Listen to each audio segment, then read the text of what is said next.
Job 5. Call now if there be any that will answer thee, and to which of the saints wilt thou turn? For wrath killeth the foolish man, and envy slayeth the silly one. I have seen the foolish taking root, but suddenly I cursed his habitation. His children are far from safety, and they are crushed in the gate, neither is there any to deliver them. Whose harvest the hungry eateth up, and taketh it, even out of the thorns, and the robber swalloweth up their substance. Although affliction cometh not forth of the dust, neither doth trouble spring out of the ground. Yet man is born unto trouble, as the sparks fly upward. I would seek unto God, and unto God would I commit cause, which doeth great things, and unsearchable, marvelous things without number, who giveth rain upon the earth, and sendeth waters upon the fields, who set up on high those that be low, that those which mourn may be exalted to safety. He disappointeth the devices of the crafty, so that their hands cannot perform their enterprise. He taketh the wise in their own craftiness, and the counsel of the froward is carried headlong.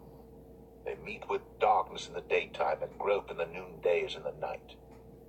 But he saveth the poor from the sword, from their mouth, and from the hand of the mighty. So the poor hath hope, and iniquity stoppeth her mouth.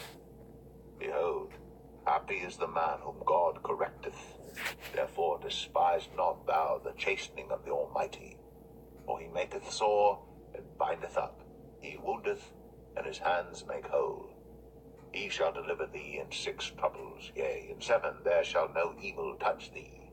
In famine he shall redeem thee from death, and in war from the power of the sword. Thou shalt be hid from the scourge of the tongue, neither shalt thou be afraid of destruction when it cometh. And destruction and famine thou shalt laugh, neither shalt thou be afraid of the beast of the earth. For thou shalt be in league with the stones of the field, and the beast of the field shall be at peace with thee. And thou shalt know that thy tabernacle shall be in peace, and thou shalt visit thy habitation, and shalt not sin. Thou shalt know also that thy seed shall be great, and thine offspring as the grass of the earth. Thou shalt come to thy grave in a full age, like as a shock of corn cometh in his season. Lo, this, we have searched it, so it is, hear it, and know thou it for thy good. Job 6. But Job answered and said, Oh, that my grief were thoroughly weighed, and my calamity laid in the balances together. For now it would be heavier than the sand of the sea. Therefore my words are swallowed up. For the arrows of the Almighty are within me. The poison whereof drinketh up my spirit. The terrors of God do set themselves in array against me. Doth the wild ass bray when he hath grass, or loweth the ox over his fodder? Can that which is unsavory be eaten without salt, or is there any taste in the white of an egg?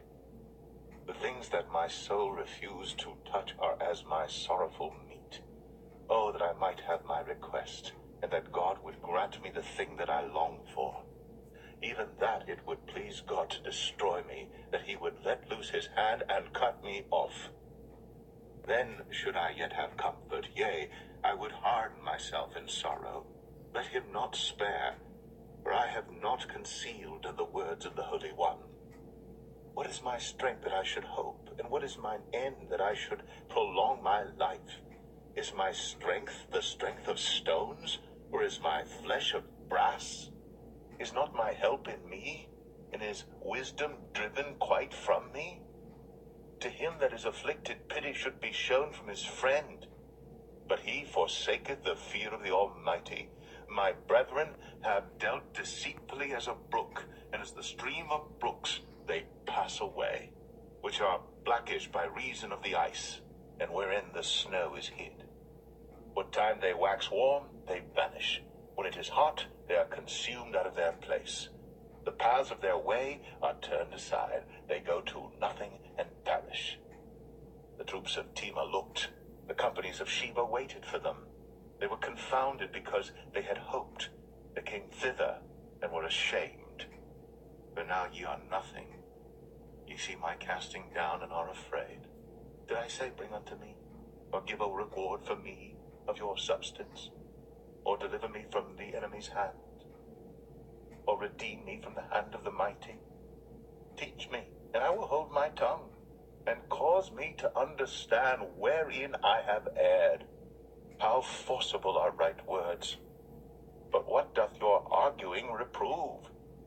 Do ye imagine to reprove words, and the speeches of one that is desperate, which are as wind? Yea, ye overwhelm the fatherless, and ye dig a pit for your friend. Now therefore be content, look upon me, for it is evident unto you if I lie. Return, I pray you, let it not be iniquity. Yea, return again, my righteousness is in it. Is there iniquity in my tongue? Cannot my taste discern perverse things?